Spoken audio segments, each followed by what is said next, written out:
this is Katie McCormick. I'm the Residential Horticulture Agent and Master Gardener Volunteer Coordinator here with UF-IFAS Extension Seminole County. And today we're going to be talking about good bugs and maybe not so bad bugs.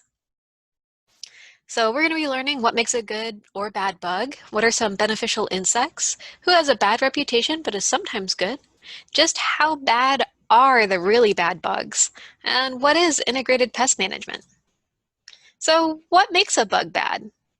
You might say it bites, or it stings, it eats my food, maybe it ruins my garden, or it lives in my house, and you don't want a bug living in your house, right?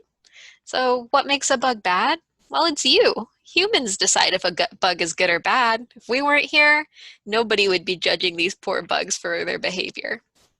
So what makes a bug good? Well, it pollinates things that we want to eat. Maybe it improves the soil that we're growing things in. Maybe it eats our food waste in our compost bin so we don't have to worry about that food just rotting forever. Maybe it helps out in your garden by eating other bugs.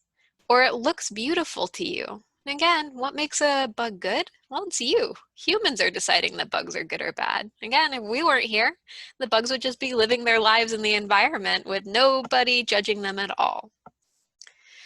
So let's look at some beneficial insects. And by beneficial insects, these are insects that are beneficial to humans.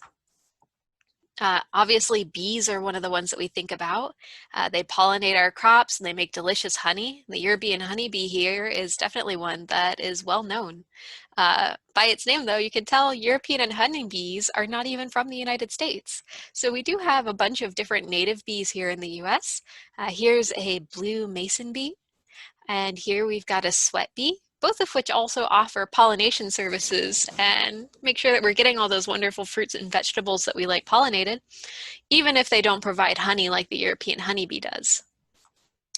Next, we've got wasps, and you might be thinking, well, I don't like wasps, they sting. But they can provide services as well in your garden. Here we've got a paper wasp, and she does a good job of eating insects that we don't like caterpillars that are eating our vegetables. Here we've got a grub-eating wasp, which also is providing beneficial services by getting rid of grubs that might be eating our grass roots. Next, we've got butterflies, which, like I said earlier, might be just beautiful for us to look at. They're kind of like watching a flying flower go through our gardens, right? But they also provide some pollination services. So we've got a painted lady, a cloudless sulfur, a fiery skipper here. Next, assassin bugs, which is a cool name for a bug, right? And these bugs lie in wait and assassinate other insects. So here we've got a milkweed assassin bug eating a fly, and here we have a wheel bug, which is an assassin bug, and it's eating a pus caterpillar, which is one that can actually sting humans and cause quite a painful reaction.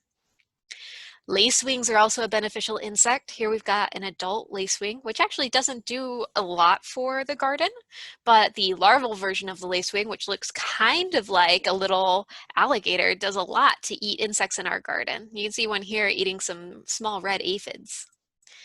Next, we've got flies, which also can eat other insects like the robber fly here. Or this hoverfly, which has wonderful larvae that eats insects, and then it does pollination just like a bee does or a butterfly. And finally, we've got beetles, which are probably one of the ones, again, that you're most familiar with. Here is a baby ladybug larva, which eats a lot of bad insects in our gardens. And here's an adult ladybug, which you're probably very familiar with. We also have some unexpected good guys. So you might be surprised to learn that less than 1% of the millions of insects worldwide are considered pests of humans. And even some of these insects have redeeming qualities. Here we've got a cockroach, which, yeah, I don't like it when a cockroach gets into my house either. But in a landfill or in your compost bin, they're actually breaking down things and turning them into nutrients for plants. So they can be good. Next, we've got termites, which, again, not something we want to see in our houses. But we've got a whole bunch of dead trees and forests all around as trees age and die or fall over, and termites do a good job of breaking those down into nutrients that new trees can use to grow.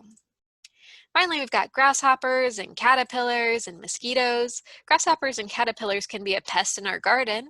Mosquitoes obviously are pests of humans, But all of these are providing food for insectivores, so insect-eating animals really like to have these guys around. And I don't know about you, but I enjoy watching the birds in my garden. So let's talk a little bit about bad bugs. Obviously, mosquitoes are bad. Worldwide, 1.2 million people might die each year due to mosquito-transmitted diseases. The diseases that they carry and inject into us when they're doing their feeding accidentally can be a big problem for humans. Crop pests, if we weren't using integrated pest management, up to $22.9 billion would be lost worth of food, which is a lot of food that we wouldn't be able to eat without integrated pest management there to keep the bugs from eating it. You can see some aphids here chowing down on something. And finally, household pests can be a big issue too. Termites, when they're in the forest, are great, but whenever they're in the insulation and drywall and wood in our houses, they can cause over $5 billion in property damage annually, just eating the things that we've built for it to live in.